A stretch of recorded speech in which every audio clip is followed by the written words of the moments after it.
राधे राधे। हरे कृष्णा।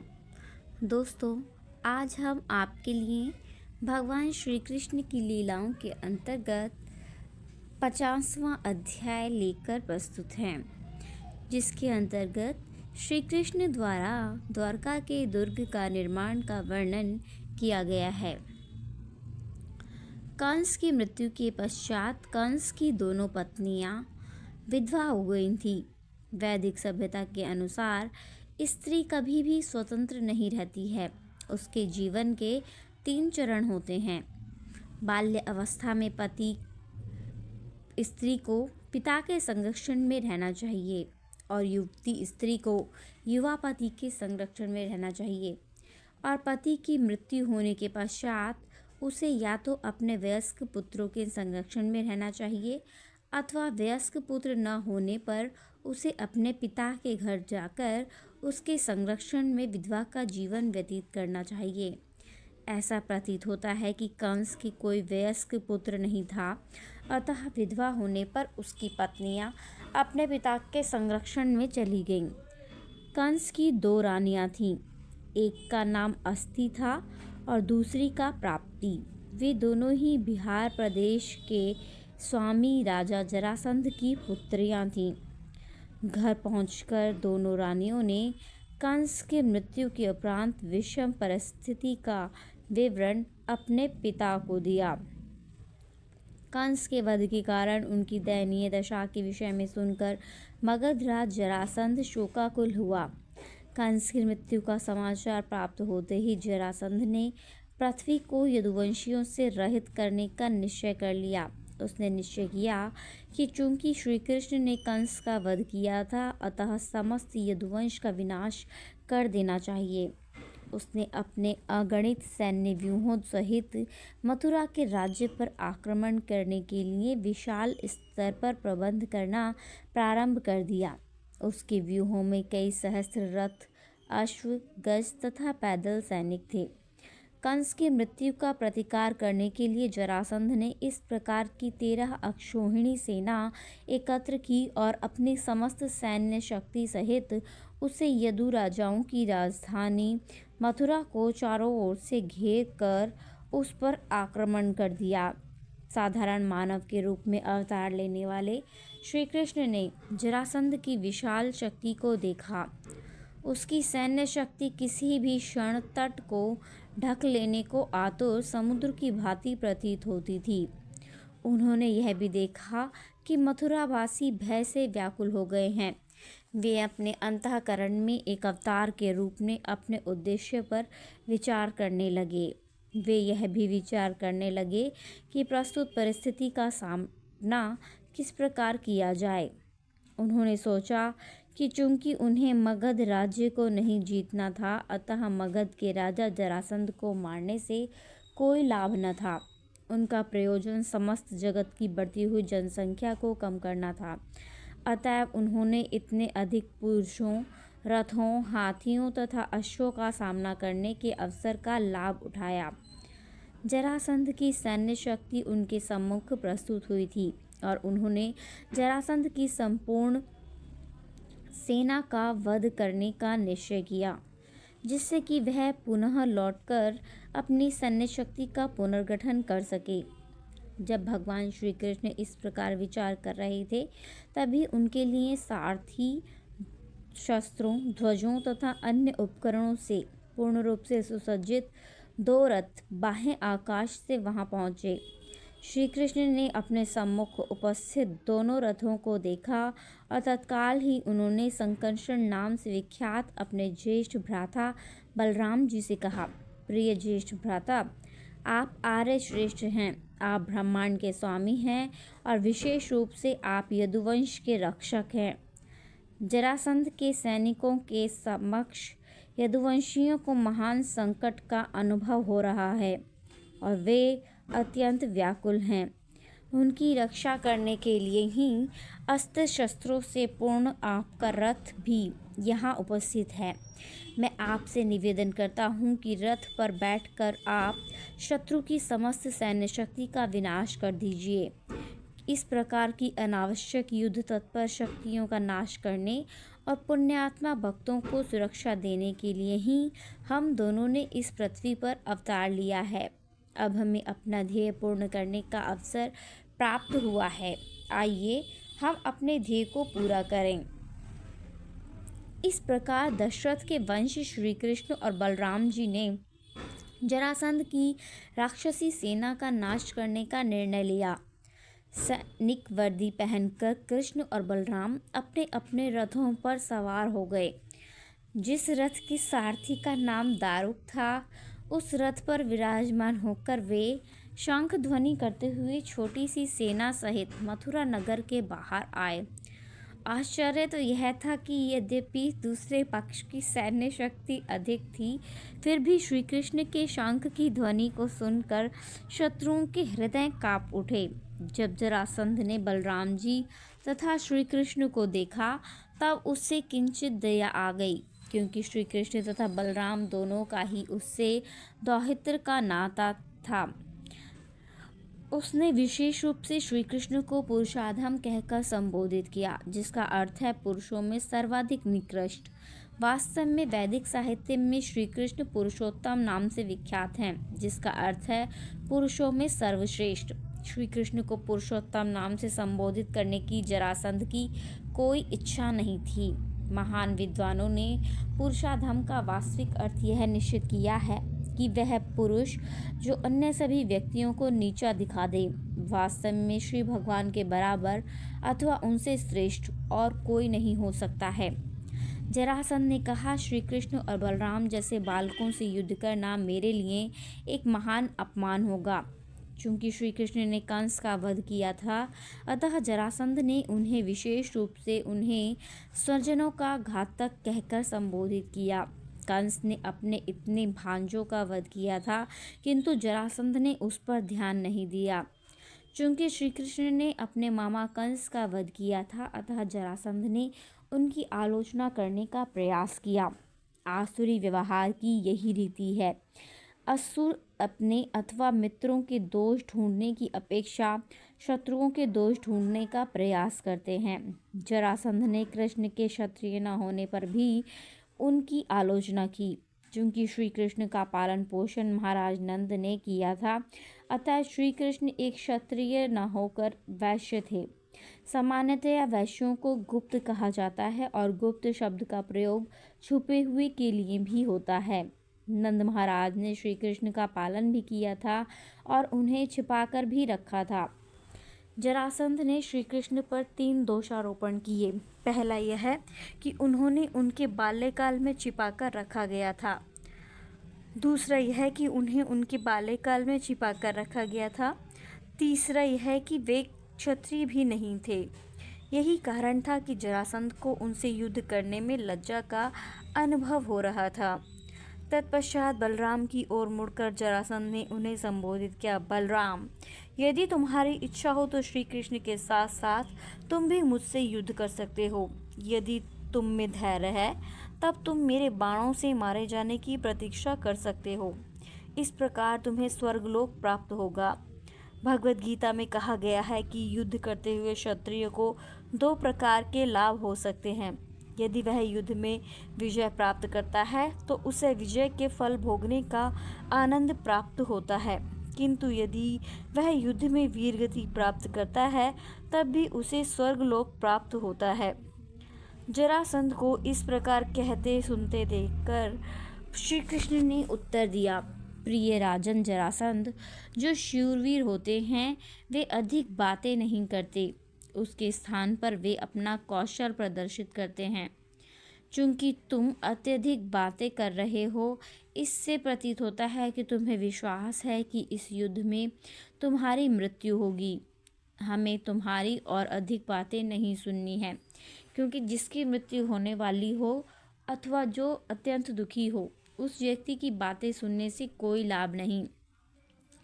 जरासंध ने श्री कृष्ण से युद्ध करने के निमित्त उनको चारों ओर से विशाल सैन्य शक्ति से घेर लिया।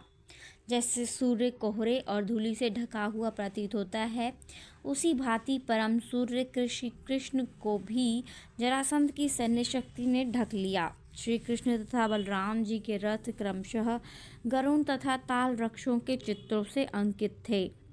मथुरा की सभी नारियां इस अद्भुत युद्ध को देखने के लिए घरों, महलों तथा द्वारों के ऊपर खड़ी थीं, किंतु जरासंध की सैन्य शक्ति ने श्री कृष्ण के रथ को घेर लिया और वह अदृश्य हो गया। तब वे इतनी भयभीत हो गईं कि कुछ नारियां मूर्छित हो गईं। श्री कृष्ण ने स्वयं को जरासंध की सैन्य शक्ति से अभिभूत हुआ पाया। उनके मुट्ठी भर सैनिकों को जरासंध की सेना व्याकुल कर रही थी। अतः श्री कृष्ण ने तत्काल ही शांग नामक अपना धनुष उठा लिया। श्री कृष्ण ने अपने तरकश में से एक के बाद एक बाण निकालकर उन्हें धनुष की डोरी पर रखकर शत्रु की ओर मारना प्रारंभ किया। उनके बाणों का लक्ष्य इतना अचूक था कि जरासंध के हाथी, अश्व और पैदल सैनिक अतिशीघ्र मारे गए। श्री कृष्ण की अनवरत बाण वर्षा ऐसी प्रतीत होती थी मानो एक प्रज्वलित अग्नि का बवंडर हो, जो जरासंध की सेना का वध कर रहा था। जब श्री कृष्ण ने बाण छोड़े तो हाथियों के सिर बाणों से कट गए और सभी हाथी धीरे धीरे गिरने लगे। उसी प्रकार सभी अश्वों की गर्दन कटने लगी और वे गिर पड़े। ध्वज सहित सारे रथ भी गिर गए। रथ पर सवार योद्धा और सारथी भी गिर गए। सभी पैदल सैनिकों के सिर, हाथ और पैर कट गए और वे युद्ध भूमि में गिर गए। इस भांति कई सहस्त्र हाथी, सैनिक तथा घोड़े मारे गए और उनका रक्त नदी की धारा के समान प्रवाहित होने लगा। उस नदी में सैनिकों की कटी हुई भुजाएं सर्प के समान प्रतीत होती थीं। उनके सिर कछुए के समान तथा हाथियों के मृत शरीर छोटे छोटे द्वीपों के समान प्रतीत होते थे। मृत अश्व शार्क मछलियों के समान प्रतीत होते थे। भगवान की इच्छा से वहां युद्ध सामग्रियों से पूर्ण रक्त की एक महान नदी बह रही थी। पैदल सैनिकों के हाथ पैर विभिन्न मछलियों के समान और उनके केश समुद्री खरपतवार और दल दल के समान तैर रहे थे। सैनिकों के तैरते हुए धनुष नदी की तरंगों के समान प्रतीत होते थे। सैनिकों तथा सेनापतियों के शरीरों के आभूषण रक्त की नदी में बहते हुए कंकड़ों के समान प्रतीत होते थे। संकर्षण के नाम से प्रसिद्ध बलराम जी अपनी गदा से इतनी वीरता से युद्ध करने लगे कि श्री कृष्ण द्वारा निर्मित रक्त की नदी में बाढ़ आ गई। जो कायर थे वे इस भयंकर और विकराल दृश्य को देखकर अत्यधिक भयभीत हो गए और जो शूरवीर थे वे प्रसन्नतापूर्वक दोनों भाइयों के शौर्य के विषय में परस्पर चर्चा करने लगे। यद्यपि जरासंध के पास सैन्य शक्ति का एक विशाल सागर था, तथापि बलराम जी तथा भगवान कृष्ण ने के युद्ध की पूरी स्थिति को सामान्य युद्ध से कहीं बढ़ाकर एक भयंकर दृश्य में परिवर्तित कर दिया था। साधारण मस्तिष्क वाले व्यक्ति सोच भी नहीं सकते थे कि यह किस प्रकार संभव हुआ, किंतु जब इन गतिविधियों को श्री भगवान की लीला मान लें, जिनकी इच्छा से प्रत्येक वस्तु संभव है, तब यह बात समझी जा सकती है। श्री भगवान अपनी इच्छा मात्र से सृष्टि की रचना, पालन तथा संहार करते हैं। उनके लिए शत्रु से युद्ध करते हुए विनाश का इतना विशाल दृश्य निर्मित करना कोई इतनी अद्भुत घटना नहीं है। किंतु फिर भी चूंकि श्री कृष्ण तथा बलराम जी से जरासंध से साधारण मानवों की भांति युद्ध कर रहे थे, अतः यह घटना अद्भुत प्रतीत हुई। जब जरासंध के सभी सैनिकों का वध हो गया था और वह अकेला ही जीवित बचा था, तो निश्चित रूप से वह उस समय अत्यंत निराश हो गया। जिस प्रकार एक सिंह महान शक्ति से दूसरे सिंह को पकड़ता है, उसी प्रकार श्री बलराम जी ने तत्काल उसे बंदी बना लिया। किंतु जब वे जरासंध को साधारण डोरी तथा वरुण पाश से बांध रहे थे, तब भविष्य की एक बड़ी योजना का विचार करके श्री कृष्ण ने उनसे कहा कि जरासंध को बंदी न बनाएं। तदनंतर श्री कृष्ण ने जरासंध को मुक्त कर दिया। जरासंध महान शूरवीर योद्धा था, अतः इस पराजय से वह अत्यंत लज्जित हुआ। उसने निश्चय किया कि अब वह राजा का जीवन व्यतीत नहीं करेगा, अपितु अपने राजा के पद का त्याग करके वन में जाकर कठोर संयम तथा तपस्या करते हुए ध्यान का अभ्यास करेगा। जब वह अपने अन्य मित्र नृपों के साथ घर लौट रहा था, तब उन्होंने उसे संन्यास न ग्रहण करने की मंत्रणा दी। उन्होंने उससे कहा कि वह निकट भविष्य में श्री कृष्ण से पुनः युद्ध करने के निमित्त शक्ति एकत्र करे। जरासंध के मित्र राजा उसे उपदेश देने लगे कि सामान्यतया यदु राजाओं की शक्तियों द्वारा उसकी पराजय संभव नहीं थी, किंतु उसकी जो पराजय हुई थी उसका कारण केवल उसका दुर्भाग्य था। राजाओं ने जरासंध को प्रोत्साहित किया। उन्होंने कहा कि उसका कौशल निश्चित रूप से शौर्यपूर्ण था, अतएव उसे अपनी पराजय को इतनी गंभीरता से नहीं लेना चाहिए। उसकी पराजय का कारण उसके विगत कर्म थे, उसके युद्ध कौशल में कोई दोष नहीं था। इस प्रकार मगध देश का राजा जरासंध अपनी समस्त शक्ति खोकर बंदी बनाए जाने तथा उसके पश्चात मुक्त किए जाने पर अपमानित होकर अपने राज्य को लौटने के अतिरिक्त और कुछ न कर सका। इस प्रकार भगवान श्री कृष्ण ने जरासंध के सैनिकों पर विजय प्राप्त करी।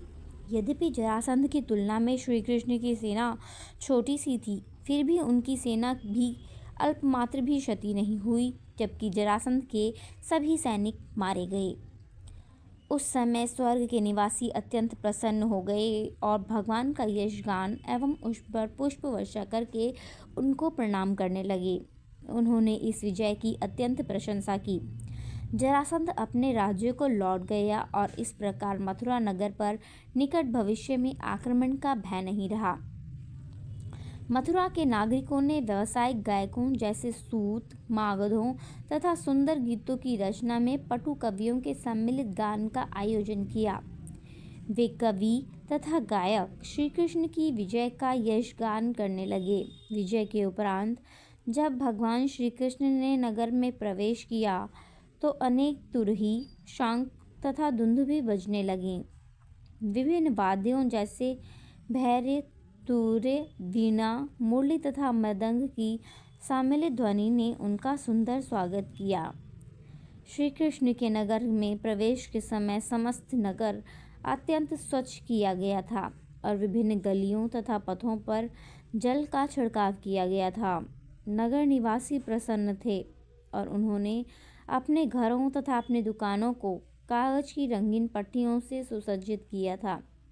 अनेक स्थानों पर ब्राह्मण लोग वैदिक मंत्रों का उच्चारण कर रहे थे। लोगों ने चौराहों तथा गलियों पर द्वारों का निर्माण किया था। सुंदरता से सज्जित मथुरा नगरी में श्री कृष्ण के उल्लसित भाव से प्रवेश करने के समय मथुरा की नारियों तथा कन्याओं ने इस अवसर को और अधिक शुभ बनाने के लिए विभिन्न प्रकार की पुष्पमालाएं बनाईं। वैदिक रीति के अनुसार उन्होंने ताजी दुर्वा मिश्रित दही लिया और विजय और उल्लास को और अधिक शुभ बनाने के लिए उसे इधर उधर छिड़कने लगीं। जब श्री कृष्ण गलियों से होकर गए तब सभी स्त्रियां अत्यंत स्नेह से उनका दर्शन करने लगीं। श्री कृष्ण जी और बलराम रण क्षेत्र से एकत्र किए हुए आभूषण और रत्न आदि अनेक प्रकार की सामग्री लिए जा रहे थे, जिसे उन्होंने राजा उग्रसेन को उपहार में दे दिया। इस प्रकार श्री कृष्ण ने अपने नाना के प्रति आदर प्रदर्शित किया, क्योंकि उस समय वही यदुवंश के राजा थे। मगधराज जरासंध ने मथुरा नगर पर न केवल एक बार आक्रमण किया, अपितु उतने ही सैनिक व्यूहों से सुसज्जित होकर उसने मथुरा पर उसी तरह 17 बार आक्रमण किया। प्रत्येक बार उसकी पराजय हुई और उसके सभी सैनिकों का श्री कृष्ण ने वध कर दिया। प्रत्येक बार जरासंध को उसी भांति निराश लौटना पड़ा। प्रत्येक बार यदुवंशी राजा उसी प्रकार जरासंध को बंदी बनाते थे और तत्पश्चात अपमानजनक ढंग से मुक्त कर देते थे। प्रत्येक बार जरासंध निर्लज्जतापूर्वक घर लौट जाता था। जब जरासंध इसी प्रकार 18वें आक्रमण का प्रयास कर रहा था, तब मथुरा के दक्षिण में रहने वाले एक यवन राजा ने भी यदुवंश के ऐश्वर्य से आकर्षित होकर नगर पर आक्रमण कर दिया। कहा जाता है कि इस यवन राजा काल यवन को आक्रमण करने के लिए नारद जी ने प्रेरणा दी थी। विष्णु पुराण में इस कथा का वर्णन आया है। एक बार यदुवंश के पुरोहित गर्ग मुनि पर उनके साले ने व्यंग किया था। जब यदु राजाओं ने यह व्यंग सुना तो वे गर्ग मुनि पर हंस पड़े और गर्ग मुनि यदु राजाओं पर कुपित हो गए। अतएव उन्होंने निश्चय किया कि वे ऐसे किसी व्यक्ति को उत्पन्न करेंगे जिससे यदुवंश भयभीत रहेगा। अतः उन्होंने शिव जी को प्रसन्न करके एक पुत्र का वरदान प्राप्त किया। एक वन राजा की पत्नी के गर्भ से उन्होंने यह पुत्र उत्पन्न किया। इस काल यवन ने नारद जी से पूछा, जगत में सर्वाधिक शक्तिशाली राजा कौन है? नारद जी ने उसे जानकारी दी, यदुवंशी सर्वाधिक शक्तिशाली हैं। नारद से इस प्रकार जानकारी प्राप्त करके काल यवन ने मथुरा नगर पर उसी समय आक्रमण कर दिया जब जरासंध उस पर 18वीं बार आक्रमण करने का प्रयास कर रहा था। काल यवन जगत के एक ऐसे राजा के साथ युद्ध घोषित करने को अत्यंत उत्सुक था जो उसके लिए उपयुक्त प्रतिद्वंदी हो, किंतु उसे अभी तक कोई उपयुक्त प्रतिद्वंदी प्राप्त नहीं हुआ था। अब नारद द्वारा मथुरा नगर के विषय में जानकारी प्राप्त होने पर उसने इस पर आक्रमण करना बुद्धिमानी समझा।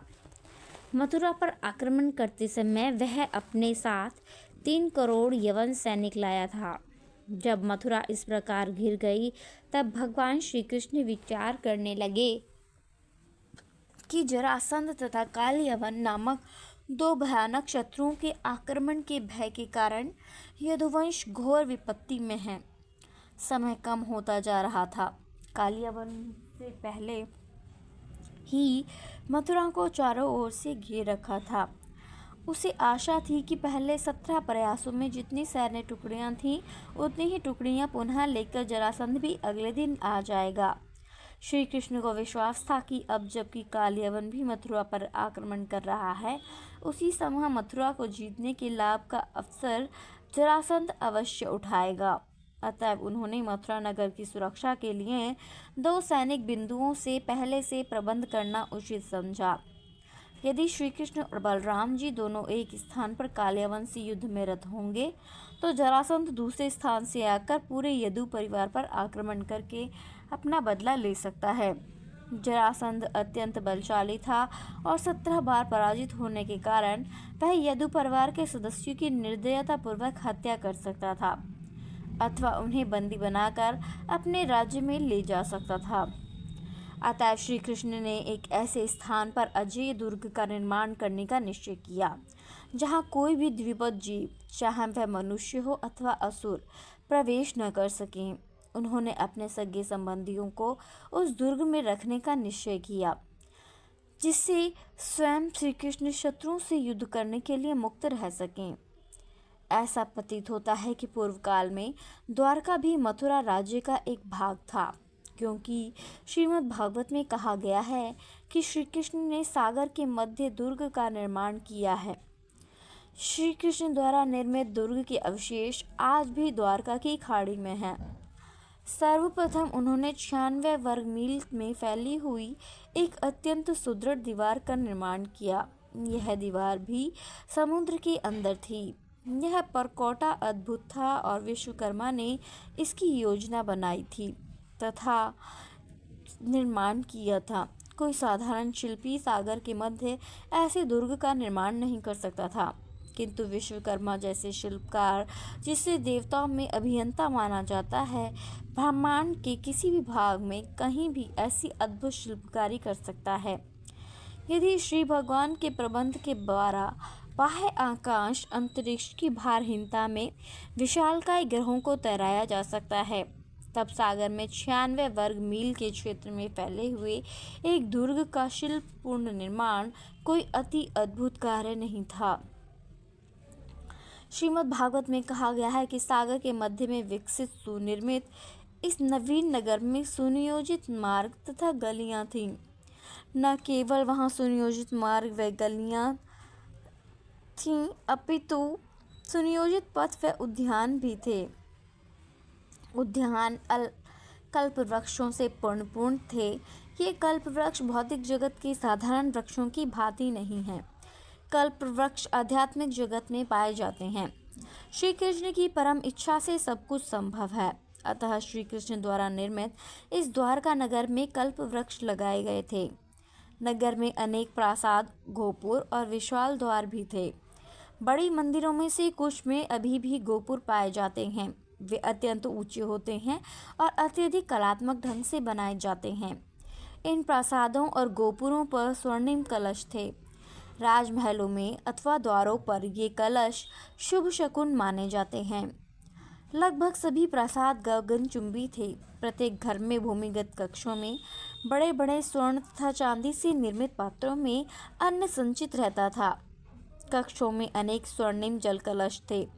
शयन कक्षों की सज्जा रत्नों से की गई थी। भूमि तल पर मरकत मणि की पच्चीकारी की गई थी। यदुवंशियों के उपास्य विष्णु की मूर्ति नगर के प्रत्येक घर में स्थापित की गई थी। निवास स्थानों का प्रबंध इस प्रकार किया गया था कि विभिन्न जातियों, ब्राह्मणों, क्षत्रियों, वैश्यों तथा शूद्रों को अपने अपने स्थान थे। इससे प्रतीत होता है कि उस समय भी जाति प्रथा प्रचलित थी। नगर के मध्य में एक और निवास स्थान था, जिसका निर्माण विशेष रूप से राजा उग्रसेन के लिए किया गया था। सभी घरों में वह सर्वाधिक शोभायमान था। जब इंद्र देवता ने देखा कि श्री कृष्ण अपनी रुचि के एक विशेष नगर का निर्माण कर रहे हैं, तब उन्होंने स्वर्ग के प्रसिद्ध पारिजात पुष्प को उस नए नगर में लगाने के लिए भेजा।